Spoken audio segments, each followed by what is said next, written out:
¿cierto? Una luz y un epitelio externo y una luz. Y la luz precisamente es el sistema adaptado para poder captar estos dos elementos, el oxígeno y los nutrientes. Entonces vamos a tratar de decir algo sobre el trastorno de este sistema digestivo.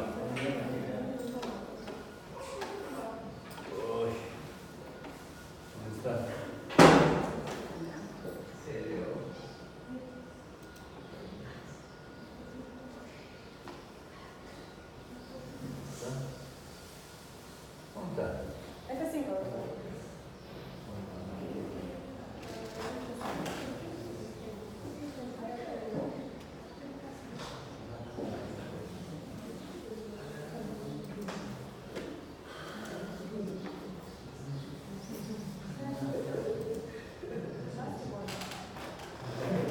Pero para recordar la fisiopatología debemos acordarnos un poquito de la anatomía, conocer el sistema, el aparato, ¿cierto?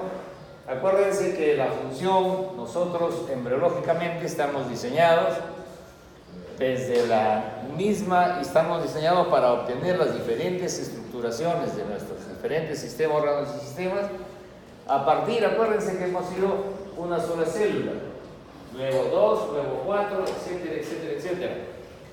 Yo recuerdo embriológico, ¿no? La mórula, ¿cuántas células son?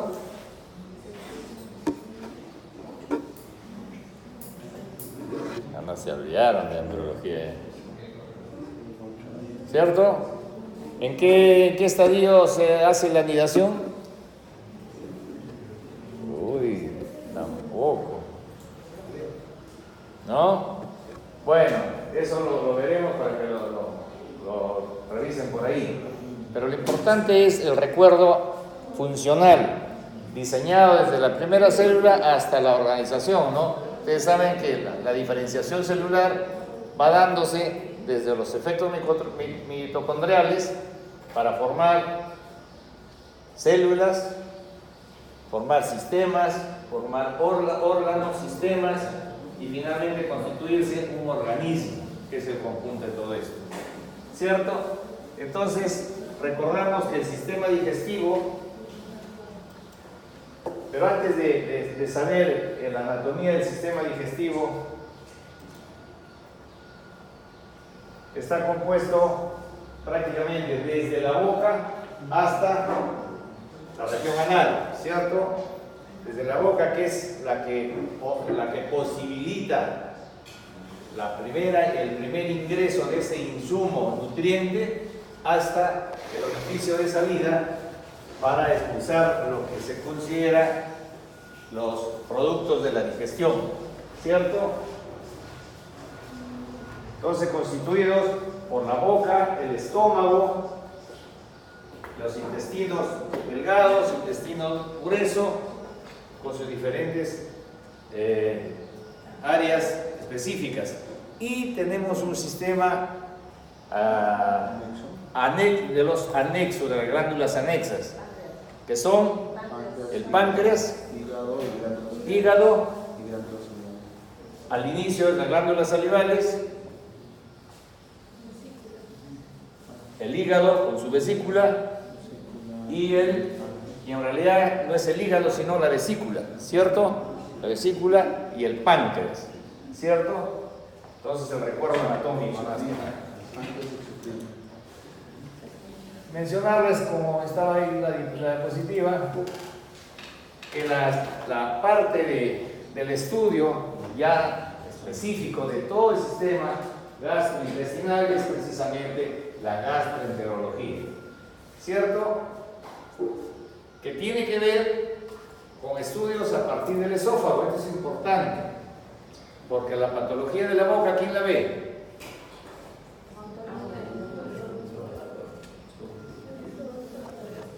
Estomatología, ¿cierto? Pero conjuntamente ¿con quién?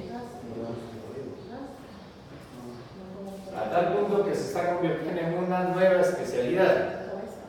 La boca es cabeza y cuello, odontología y gastroenterología. gastroenterología, es una subespecialidad que tiene que ver con el funcionamiento estrictamente de la boca. Pero para efectos de gastroenterología, para ver las disfunciones de los trastornos del aparato gastrointestinal, es gastroenterología que va desde el esófago, el estómago, hígado, vías biliares, páncreas, intestino. Y el intestino con sus diferentes secciones: intestino delgado, duodeno, yeyuno, ilion, colon y recto. Esto es bueno tenerlo presente y de manejo dócil, fácil, para que entendamos la fisiopatología y entendamos la sintomatología que puede presentarse, ya que dependiendo de la altura, dependiendo del órgano afectado, la sintomatología y la afectación van a ser diferentes.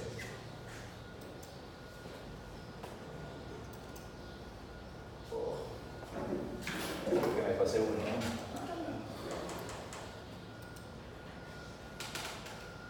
Decíamos, la primera parte de trastornos, por favor, la primera parte que se diferencia especialmente de todo el trastorno del sistema gastrointestinal es también lo que es los trastornos de la deglución, que sí son parte de una patología gastrointestinal, porque si se altera esto, necesariamente no funciona lo demás. Y solamente para el recuerdo que la deglución, donde intervienen una serie de mecanismos propios para adaptar el ingreso del insumo nutritivo después del proceso de masticación, que conlleva la impregnación de la sustancia conocida como saliva, pero que puede tener trastornos. Hay lesión nerviosa, una lesión encefálica y una disfunción muscular. Este es un recuerdo nada más para tener. La siguiente.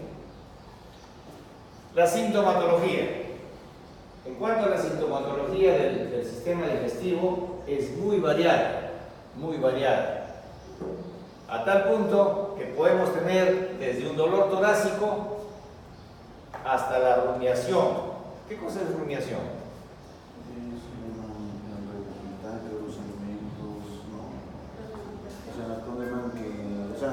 Lo comen y después lo devuelven lo sobre todo los rumiantes lo que hacen. Los rumiantes, por eso, para la rumiación, porque imagínate una persona que devuelve, no lo va. ¿Qué es? No.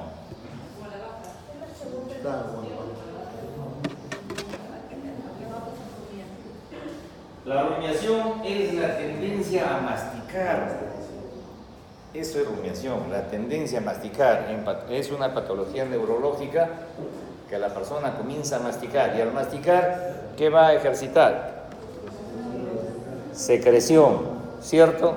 Y una salivación constante que va a empezar a tragarla. Ese es el efecto, ¿cierto?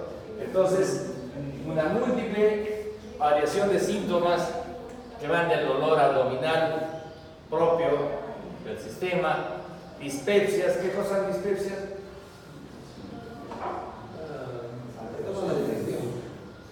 Pero ¿saben qué?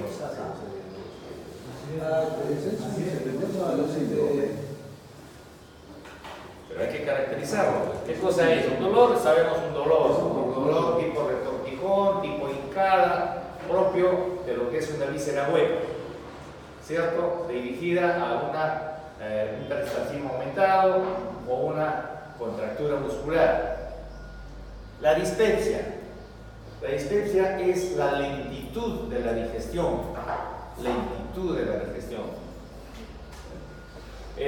Podemos tener alteraciones a nivel esofágico y de la garganta, como por ejemplo turbulaciones que van a también dificultar la deglución. La halitosis. ¿Qué es la halitosis? Motivado por la estasis también de la digestión, ¿cierto? Aparte de diríase la falta de higiene, ¿cierto? El acúmulo de bacterias, pero básicamente dirigido a una lentitud también de la digestión. náuseas y vómitos. La náusea, ya conocemos, es la sensación, ¿no?, de querer precisamente vomitar sin llegar al vómito, ¿cierto? Y el vómito, que es la expulsión del contenido gástrico de forma violenta. Sobre eso vamos a hablar también. Entonces tenemos trastornos que pueden indicar una patología alta, ¿cierto? O una patología baja.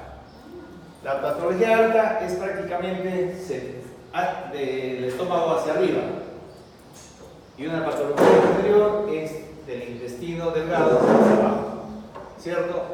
Y la sintomatología cambia un poquito, ¿cierto?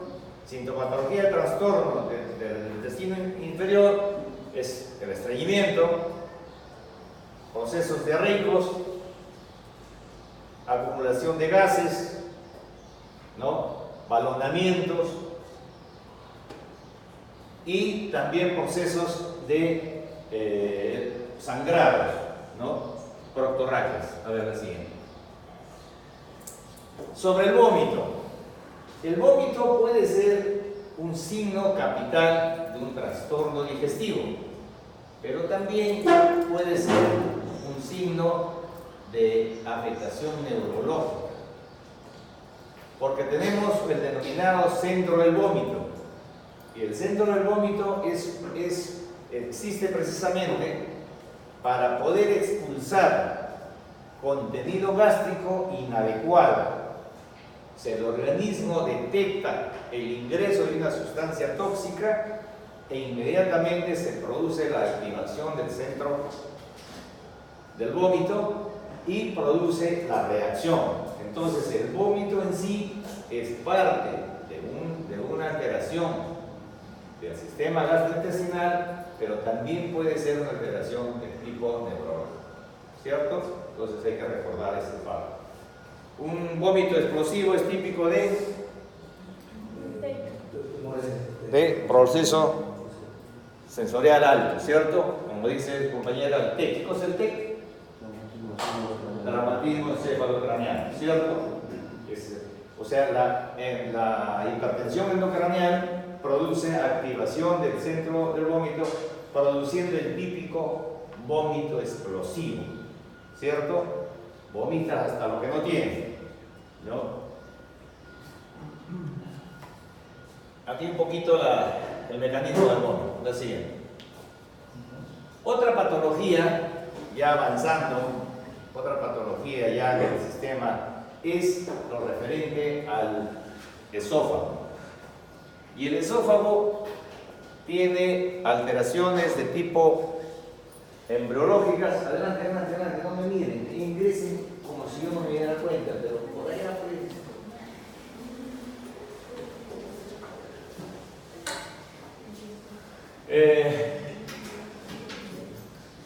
Y una de las principales alteraciones del esófago es la denominada acalasia, ¿cierto? La acalasia tiene diferentes manifestaciones, pero fundamentalmente es el esfínter del esófago se contrae y no permite la relajación. Acuérdense que hay un estímulo que se inicia con la deglución. Una vez terminada la masticación y elaborado el bolo alimenticio, se produce el efecto de la deglución. Iniciada la onda, o mejor dicho, la deglución inicia una onda que se transmite, que empieza el esófago y no termina sino hasta el intestino grueso. En el intestino grueso termina la onda peristáltica, ¿cierto? Y siempre va, como somos bípedos, siempre va en sentido gravitacional, ¿no? De arriba hacia abajo, facilitado en este caso lógicamente por la gravedad. La dificultad por origen anatómico, por origen hereditario, por origen tóxico, se produce una falta de distensión del esófago, denominado clase. Y si no se relaja el esófago, no se puede avanzar en la digestión. La onda peristáltica se detiene, ¿cierto? Produciendo lógicamente una llenura inmediata y fácil regurgitación. La siguiente. Llegados al estómago, ¿qué tenemos en el estómago? Tenemos un esfínter inicial. ¿Cuál es?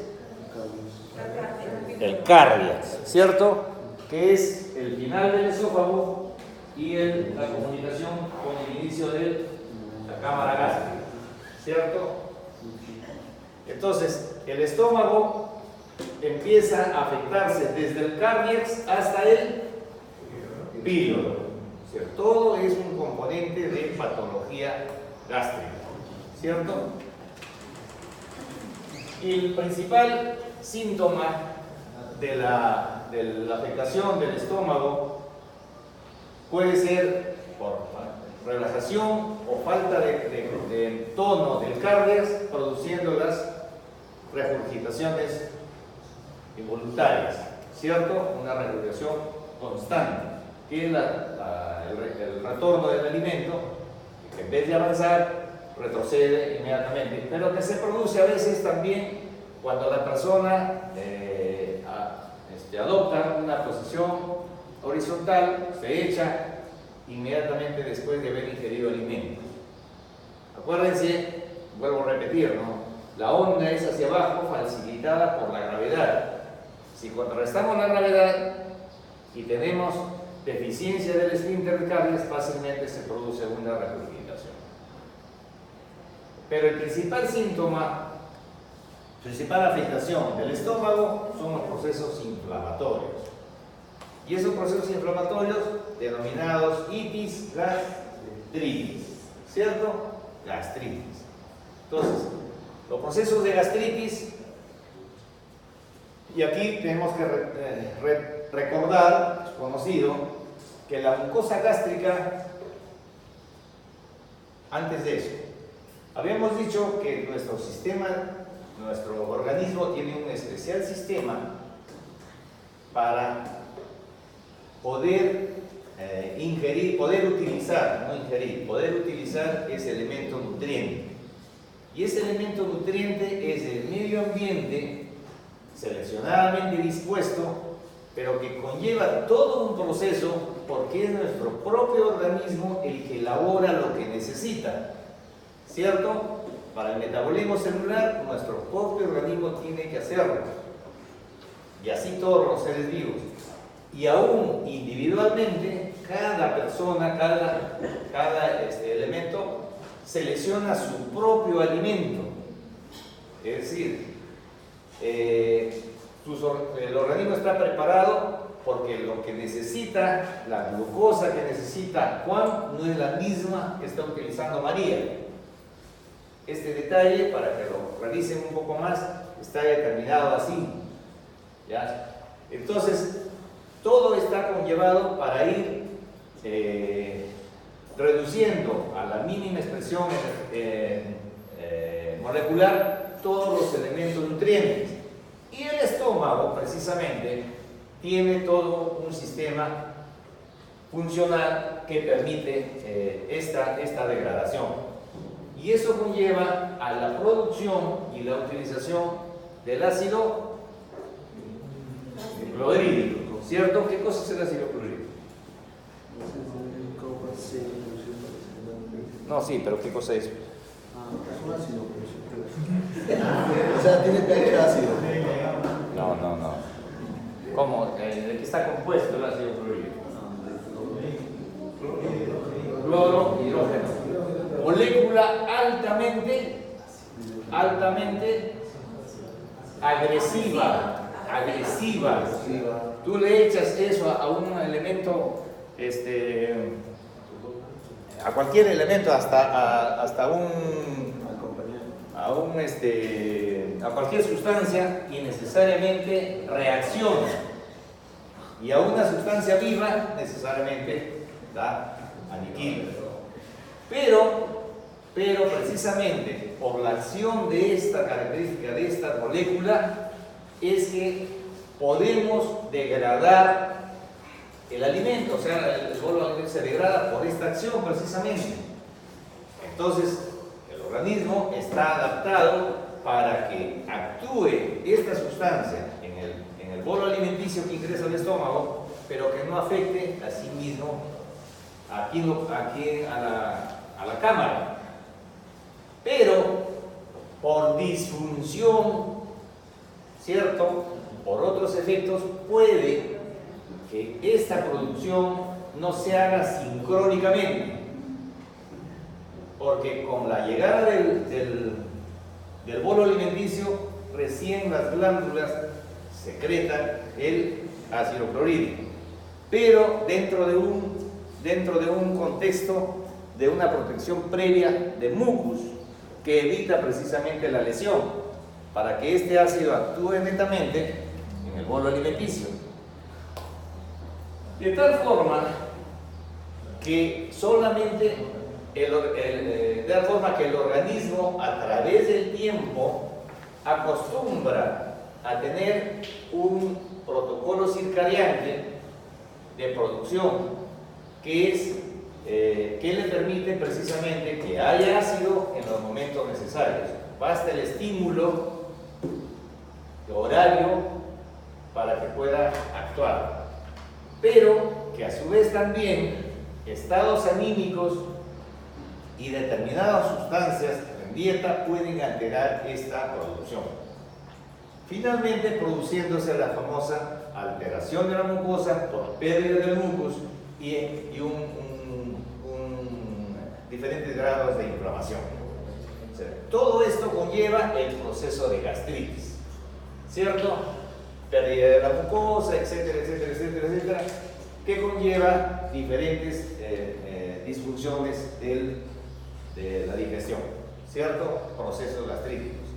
Y el proceso gastrítico conlleva también alteración mecánica, alteración anatómica, hasta los procesos tumorales, ¿cierto?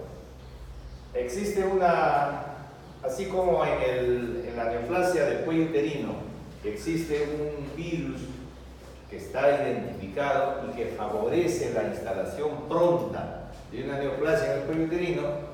Igualmente hay una bacteria, ese es un virus, hay una bacteria que ya está identificada que altera prontamente la función celular en el estómago y produce, después de un estado de inflamación, puede producir la presencia de neoplasias. Es el Helicobacter pylori, ¿cierto? Conocido.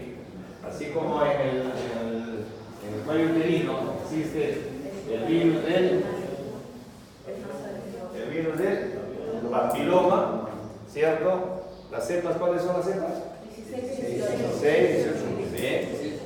¿Su último Papá Nicolás cuándo ha sido? En enero. Muy bien, excelente, ¿cierto? Entonces, y igual que en el cuello uterino, no produce molestias, en este caso gástricas, hasta cuando está instalada la lesión, ¿cierto? Entonces, por eso es que ahora dentro de los protocolos de tamizajes de buena salud está incluido ya la endoscopía y la muestra de la biopsia que demuestre o no la presencia o no del Helicobacter pylori.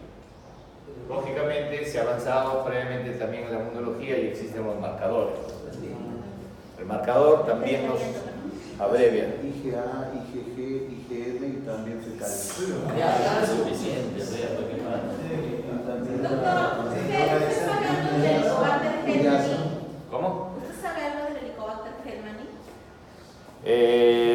No precisamente, pero sí tengo la información que es me parece que es la que está seleccionadamente, la que está dirigida para la neoplasia. Sí. Y es territorial, algo así. No preciso muy bien. Lo transmiten los perros. La transmisión. Sí, tiene razón. El perro y el ¿cómo se llama? No, y el perro y el mono. El mono. Sí. perro y el mono. El gato no, el gato se transmite Toxoplasmosis. toxoplasmosis. Muy bien, entonces, ¿qué produce la gastritis? Es el primer escollo para que no exista una buena degradación, ¿cierto? Porque el estómago cumple la función de transformar el bolo alimenticio en ¿qué? No, glucosa. En quimo, ¿cierto? ¿Cierto? Y avanza y no llega a transformarse. Y pasa primero las moléculas pasan gruesas, produciendo desde ya todo un trastorno a partir de ahí, ¿cierto? Porque después de quimo se transforma en hilo, ¿cierto?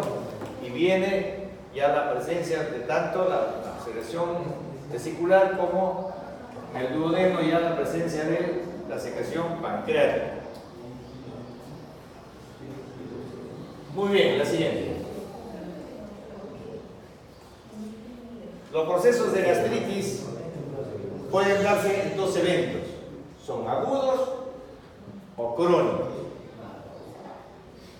Los agudos son propiamente causados directamente por la ingesta y la mala disposición horaria de los alimentos, ¿cierto? Pero que a la larga igual van a afectar la presentación del estadio crónico. Y la complicación del estadio crónico es precisamente que el estómago facilita la absorción de un elemento importante para nuestro nivel de hemoglobina, ¿cierto? Entonces fíjense cómo una alteración de esta parte, todavía estamos absorbiendo, ¿cierto? Estamos digiriendo, estamos destruyendo las primeras moléculas todavía, degradándolas para llegar a la menor expresión, pero ya estamos buscando la absorción, ¿cierto? Acuérdense que todo nuestro sistema digestivo es captación, por eso es que se capta inclusive en la boca, ¿cierto? Por eso es que existen existen medicamentos que se administran directamente en la boca, ¿cierto? Y ya están actuando. Entonces la vitamina B12 es el principal defecto en la falla de absorción que va a provocar necesariamente afectaciones en nuestro tipo de calidad de hemoglobina. Está relacionado lógicamente con el cuadro que denominamos la anemia perniciosa. La siguiente.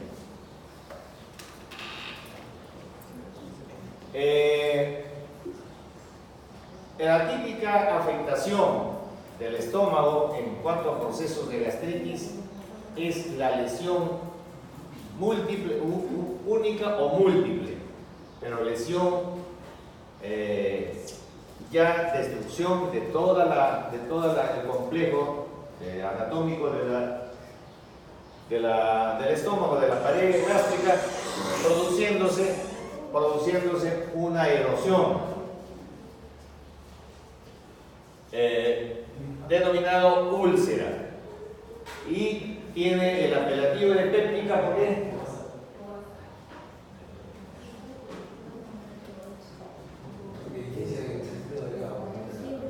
La úlcera péptica.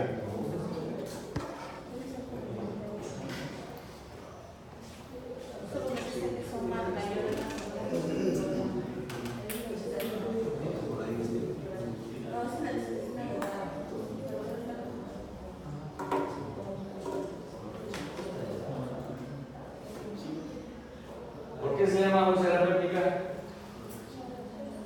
Algo tiene que ver con la pepsina, pero ¿por qué?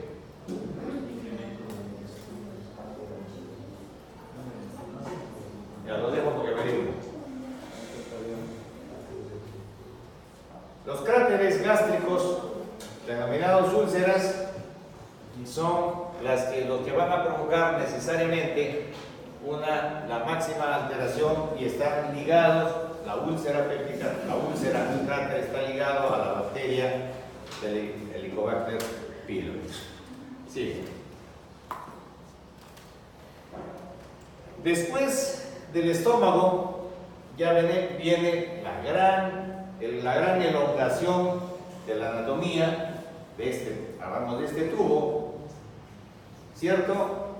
Y empezamos con el intestino delgado, ¿cierto? Después del estómago viene la porción duodenal, ¿qué más sigue? ¿El ilium o el yeyuno?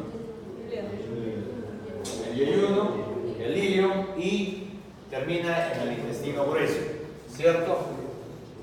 Y a estas alturas del intestino delgado, la principal afectación es, en cuanto a función, es la falta de la presencia de las glándulas anexas, es decir, tanto lo que produce la vesícula.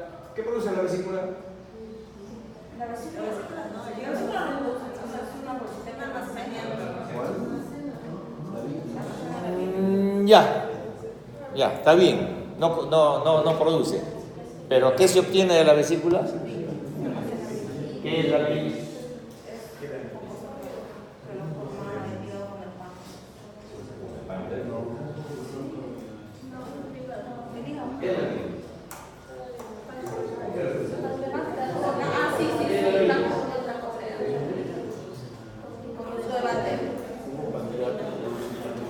Otro punto para que lo investiguen. ¿Qué cosa es la bilis? ¿Cómo está compuesta la bilis?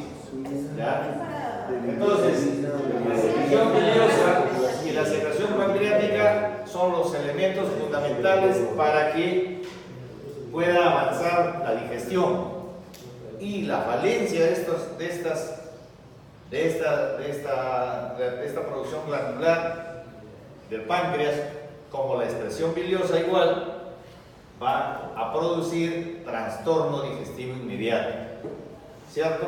No solamente va a impedir que se siga la degradación y ya se prepare para la absorción, sino que va a producirse tremendos problemas graves en algunos casos cuando esta alteración, sobre todo del páncreas, que es mayormente por obstrucción de la producción del jugo pancreático, y el jugo pancreático, que es también que tiene una composición igualmente, sobre todo enzimática. Esta enzima produce daño inmediato de la misma glándula, ¿ya? Entonces, las alteraciones básicamente obstructivas del canal pancreático son los que van a alterar inmediatamente al mismo páncreas. Ahora, estas alteraciones de obstrucción puede darse por los famosos concentraciones calcáreas,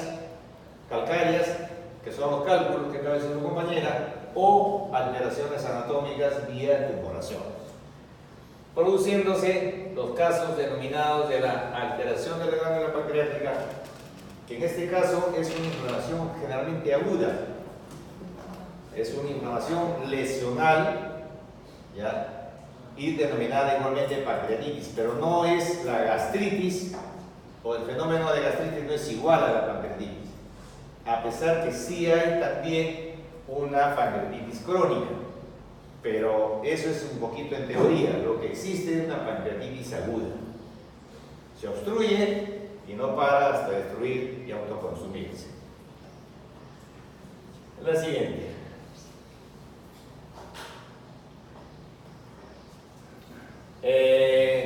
Existe un hábito de las festividades que se crea rápidamente una adicción, que es el alcoholismo. El alcoholismo es la drogadicción más dañina que puede existir. Así que no es la marihuana, no es la cocaína, no es el alcoholismo, porque el alcoholismo deteriora toda la economía del ser humano, ¿cierto? Y produce precisamente también la denominada pancreatitis crónica, ¿cierto? Y la pancreatitis crónica tiene otro componente, tiene otra conducta, que va disminuyendo la alteración y calidad de la producción enzimática del páncreas. Pero que puede ser larvado, es un proceso larvado que va alterando y generalmente termina en una pancreatitis aguda, ¿ya? Pero es un proceso que va destruyendo lentamente la producción. Existe una mala digestión porque el producto enzimático pancreático es de menor calidad. ¿Verdad que sí?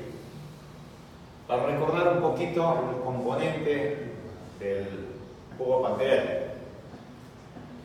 son enzimas que son prácticamente las que van después de la degradación hecha en el estómago, son las que ya pueden, su acción posibilita ya la individualización de las moléculas para que estas, sobre todo el tejido graso, de las sustancias grasas, para que estas puedan ser absorbidas.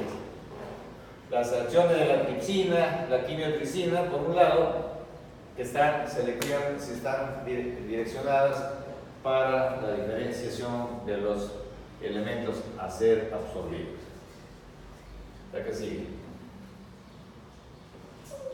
Llegando entonces un poquito ya pasado el intestino delgado, llegamos al intestino grueso.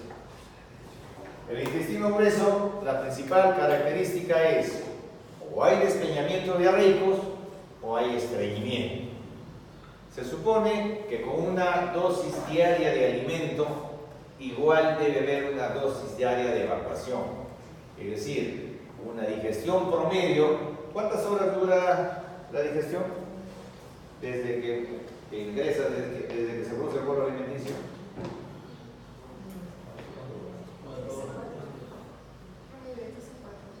3 a 4, ¿cómo así?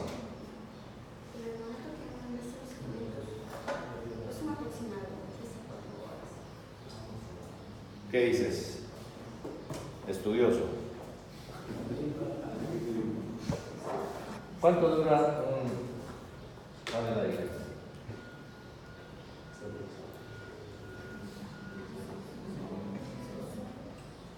Pero que eso depende también de lo que consumir, porque la digestión de las frutas es una hora. ¿Por qué la digestión de las frutas es una hora? Algunas frutas son 45 minutos. Las carnes demoran ya. Las carnes son 3 horas. ¿De dónde sacó esos tiempos?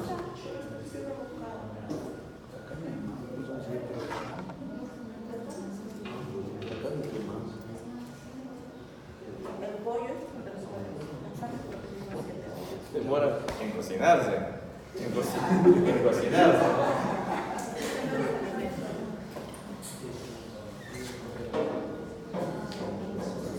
El promedio normal es 3 horas. Es 3 horas. ¿Ya? Varía en algunos casos para rápidamente tener la degradación del alimento, ¿ya? Pero es la digestión normal. El vaciamiento gástrico demora precisamente esas 3 horas. Una vez que se vació el estómago, durante 3 horas, ya el resto se ha asimilado, ¿cierto? Y comienza a formarse ya los depósitos a nivel del intestino grueso, donde prácticamente tenemos, donde tenemos los procesos de básicamente absorción de agua, ¿cierto? Básicamente, ¿ya? El intestino grueso tiene la posibilidad de mantener un estado de excesivo peristaltismo, produciendo evacuaciones continuas sin ser procesos diarreicos, o lo contrario es los tiempos de mínimo peristaltismo que puede producir hasta los procesos de megacolon, es decir, el colon puede distenderse tanto y también el intestino, por eso también es afectado por patrones neurológicos, ¿cierto? No así el intestino delgado, el único que se afecta neurológicamente es el intestino grueso, relacionado por ejemplo en la enfermedad de lo que acabamos de ver, la enfermedad de Parkinson. Los parkinsonianos son estreñidos. ¿Por qué? Por la destrucción precisamente del deterioro de la fibra nerviosa a nivel sacro. Entonces ese es el origen en relación al proceso neurológico. El proceso de infecciones, necesariamente cuadros agudos, producen que están relacionados con los procesos de reino, ¿cierto? La otra.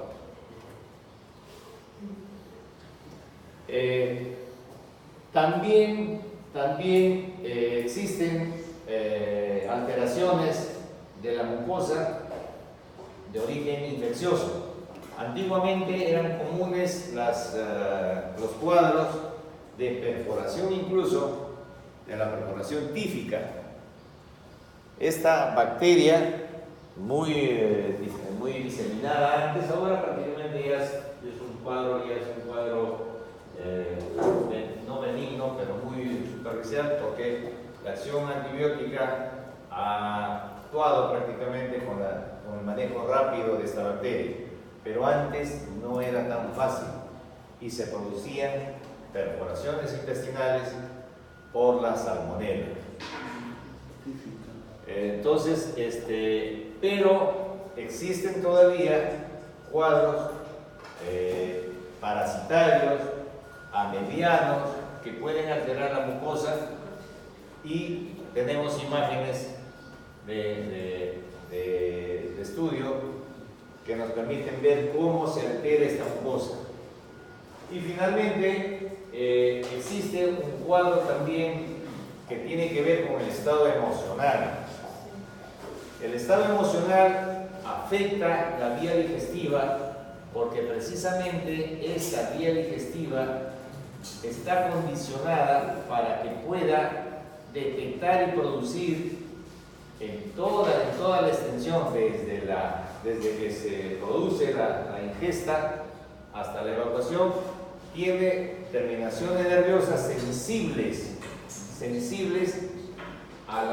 para que puedan producir, para que tengan una producción de su sistema glandular. Este sistema también está alterado por el estado emocional. El estado emocional que conlleva un estado de bienestar. Cuando tú estás bien emocionalmente, tu digestión es apropiada. Pero cuando emocionalmente no estás dentro de un estándar, la secreción gástrica, desde la secreción salival, la secreción gástrica, la secreción pancreática y el mismo peristaltismo se altera. Y generalmente, ¿no?, así como la alteración neuronal produce estreñimiento, generalmente lo que produce son aumentos del peristaltismo. Y este peristaltismo, lógicamente, no hay los tiempos necesarios para que las diferentes sustancias en las diferentes áreas gástricas del tubo digestivo puedan actuar. No hay el tiempo suficiente, de tal manera que el bolo alimenticio prácticamente sale sin afectarse, produciendo lógicamente cuadros de lo denominado la diarrea psicógena. Muy bien, ¿qué más hay? Y eso del gluten en la enfermedad celíaca, que también afecta a microvellosidades. Ya. La enfermedad, como tú lo acabas de decir, la enfermedad celíaca tiene que ver con un estado inmunológico, con un estado tumoral y un estado inmunológico. La enfermedad celíaca también, como es superficie esto, también aquí hay una reacción antígeno-anticuerpo, y de tal forma de que altera también y hace una disfunción de cualquier área. En este caso es a partir del intestino delgado y el intestino grueso. Es el sí. Doctor, una preguntita. ¿Y qué es el síndrome post-colecistectomía? Porque Ya. hay algunas personas que suelen hacer Así el es. perifaltismo después de una operación. La actividad, la producción de la acción de la bilis, es precisamente para poder digerir todo el tejido, las sustancias grasas, ¿cierto? De tal forma que cuando no hay, y la vesícula funciona a pulsos, ¿cierto? En la medida que el estómago dice, aquí hay buena cantidad de grasa, a medida que ya está pasando hacia el duodeno, existe pulsos. Por eso es que también los famosos enclavamientos, cuando hay cálculos en la vejiga, se producen precisamente después de una ingesta de grasa, que es el mayor estímulo para que la vesícula se contraiga y salga la bilis. ¿Qué ocurre? Cuando no hay eso, hasta que el organismo se adecúa, porque todo es un protocolo circadiano, y el organismo dice, es hora de comer, y a la hora de comer se estimula por acción hipotalámica, dice, falta glucosa. La falta de glucosa inmediatamente genera la sensación de hambre, ¿cierto? La sensación de hambre provoca todo un reflejo de preparación del tubo digestivo, que es inclusive la salivación, ¿cierto? Entonces, igual, todo el tubo digestivo está programado. De tal manera que cuando ya no hay la bilis, primero, la acción pancreática también es afectada. Y generalmente se producen procesos de despeñamiento diarreicos.